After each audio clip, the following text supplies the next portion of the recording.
Serangan roket dari wilayah Lebanon menyebabkan kerusakan dan cederanya tentara Israel. Bahkan akibat serangan tersebut, sirine tanda bahaya terus berbunyi sepanjang waktu.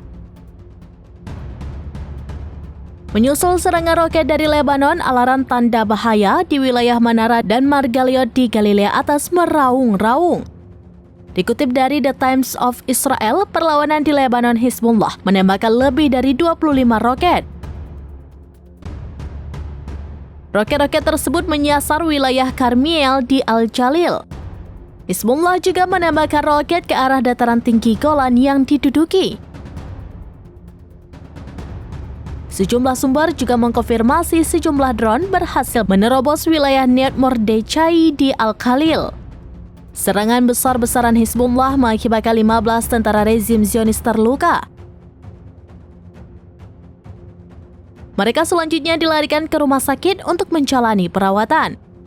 Sementara pada Senin 21 Oktober 2024, Hizbullah sendiri melakukan sejumlah operasi.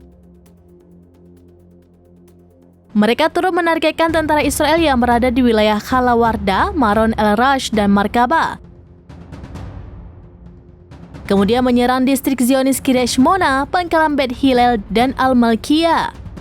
Lebih lanjut, perlawanan mampu menembak jatuh sebuah drone Hermes 900 milik rezim Zionis.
Download Tribun X sekarang, menghadirkan lokal menjadi Indonesia.